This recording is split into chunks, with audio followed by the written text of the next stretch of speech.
挪威一直都係我人生旅行嘅 bucket list， 海峽公路加上無限長嘅隧道，係自駕者嘅天堂。玩下豪華 glamping， 可以睇到魔鬼之舌，去下冰川瀑布，快艇、小火車，踩下單車，每分每秒都享受緊大自然。上一集講到我去咗挪威租咗一架電車玩自駕遊。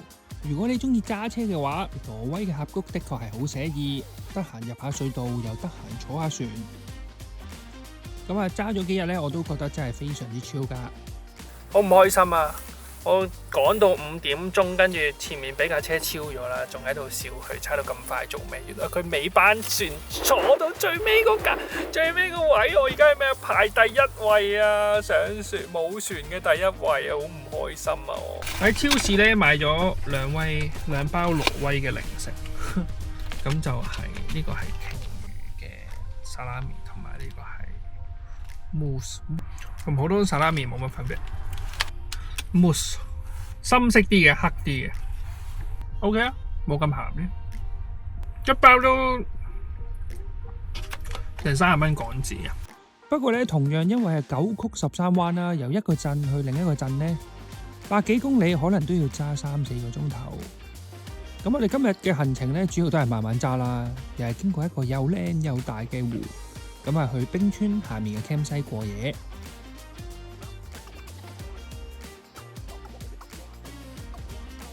好，等下瞓下你喎 ，camp 西，哇，瞓到3個人嘅喎呢度。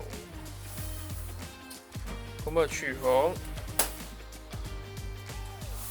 不過睇下呢個廁所，哇！呢個廁所靚仔，就係咁啦。唉，揸咗全日車，聽日再講，拜。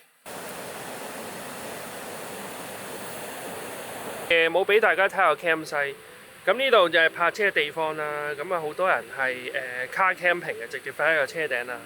咁呢度你可以食早餐啦。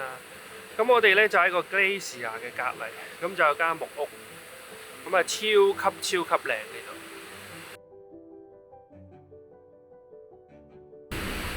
即係我一路諗啊，點解呢啲感覺好似曾相識嘅？就係我之前係去咗美國 Yosemite， 哇，真係好靚！喺呢度上去45分鐘到個 glacier， 呢個係應該係幾年前嘅樣，但而家新睇嗰啲相好似得呢個位啫。呢張相你見唔見到啊？以前呢度係可以咁樣行上去。哇！呢冰川水咧，冚落塊面就好似，你啲婆婆開車追過咗我哋係景點嚟嘅。好多個位啊，再埋我喺前面。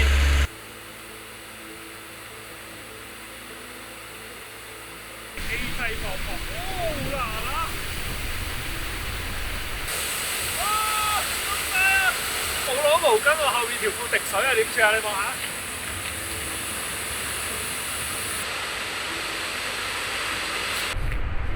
呢度似 Yosemite 啊，呢度有冰川。我覺得呢個景色都係挪威獨有嘅。啊，如果個冰川喺好低又真係好正，不過而家就冇辦法啦。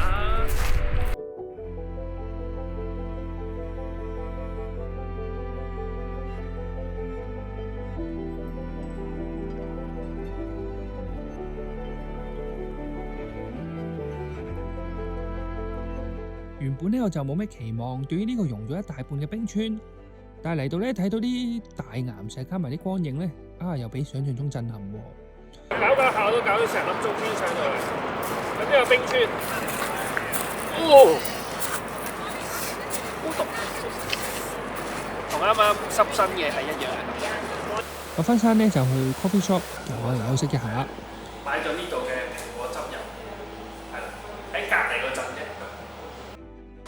平時快叉10零20分鐘搞掂，但係呢個 camp 西係有個餐，我哋試下啦。咁我唔知係咪慢叉，發現係慢叉嚟嘅，所以就放棄佢。6個幾鐘頭先叉到爆喎，即係每個係，總之係放棄佢，太慢啦。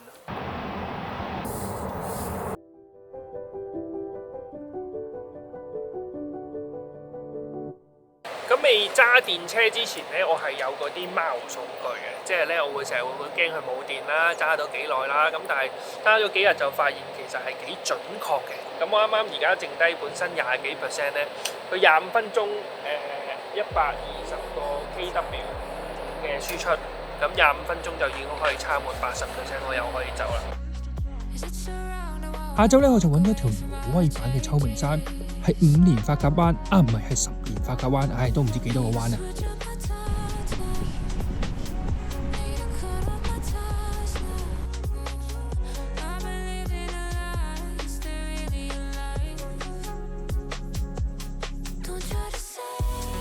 總之尾站咧，我哋又見到個湖，大癲！其實挪威市第一個湖喺山上面咧，都真係靚到核爆㗎。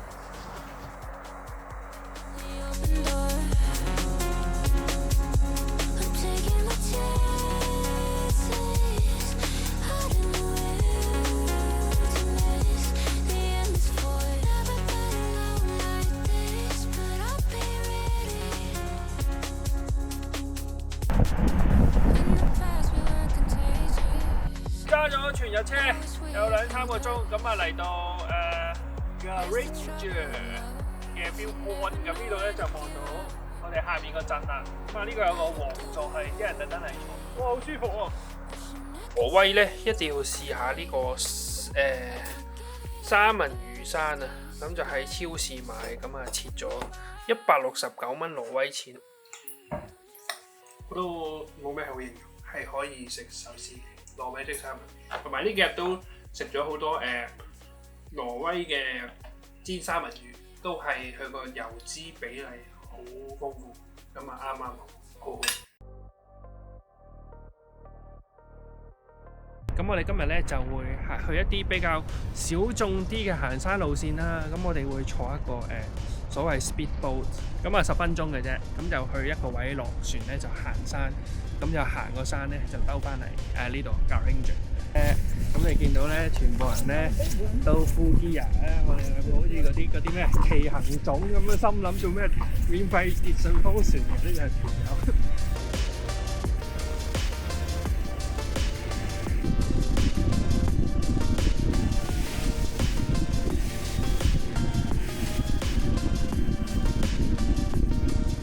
呢座山咧要擒上去嚟講咧，啱啱一落船嗰下，大家都你眼望我眼，心諗係咪真係傻㗎啲人咁樣喺度？呢個垂直咧係基本上係90度啊，即係90度望上去，我係要去呢個頂度，真係要戴手套呢啲，唔係你係上唔到去，唔係即係你會好辛苦，唔係一個好遠嘅，但係你咁樣擒700米你都跨啦啦。呢個斜咧真係有啲斜，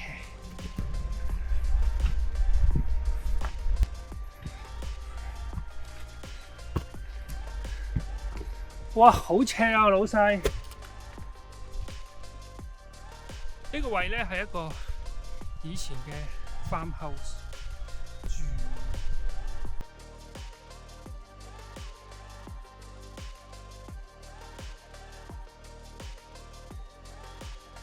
你問我咧，我覺得呢個行山徑個性價比咧就一般嘅啫。即係講真，即係如果大家冇時間都唔使行，有時間就可以諗下。但係我覺得，即係個景懷或者係個難程度，其實你上去落一落去就已經夠咯，即係坐船來回咯。咁唔需要行嗰條行山徑，呢個就係我嘅 comment。咁呢條街咧就係嗰條主要幹道啦。我諗有10間鋪頭都冇。咁我哋食咗呢個好出名嘅 cinnamon roll， 同埋呢個佢話係 marshmallow， 我都唔知係咩。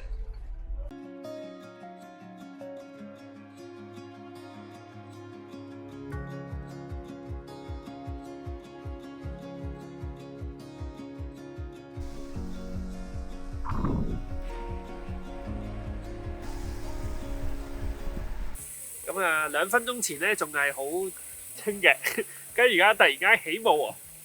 本身睇到個 city 㗎，你見唔見到啊？好似晨光咁樣。而家起霧，我諗幾分鐘後應該會再起翻、再清翻嘅，應該嚇。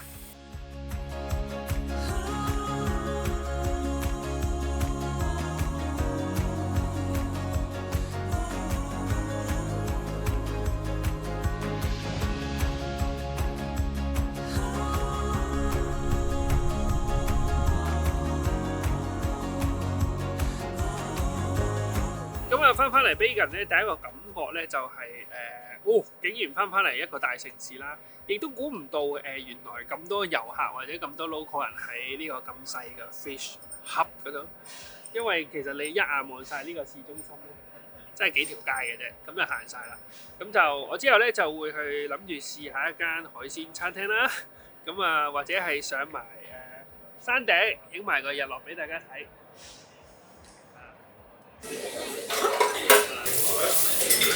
大家見我冇乜點影過挪威嘅餐廳，因為我真係冇乜點食過。咁呢個係最後一日，咁就試下呢個海鮮餐廳。Fat 生蠔就300蚊呢個錢咯，即係20零美金。麻麻地喎，唔知點講。即係呢個生蠔，我覺得有少少腥味。嗌咗個魚湯，咁啊啖魚。有少少太 creamy， 少少鹹，但係咧有魚嘅，但係咧我飲唔出魚味。Mussel 攞上手凍咗係 Mussel 終於可以啊，甜嘅。咁啊食完嗰餐廳埋單就兩個人1300蚊，係完全唔 recommend 大家嚟呢個 Fish V 食嘅。因為話 Bergen 咧有啲似哥本哈根，就係因為呢度有幾個屋啦。咁我哋可以睇到咧，1、2、3第四棟係裝假狗噶，好睇啦！你都呢間嘢入邊咧，嗱呢間裝假狗嘅入邊咧，真係整緊嘢喎。應該有間新鋪頭喺度，佢仲特登開個窿俾人睇，都幾有心喎。我係幾中意呢啲屋嘅，但係每一次嚟到都發現咧，你買一間係唔靚，你要一排過先有 feel。咩一個300，兩個600。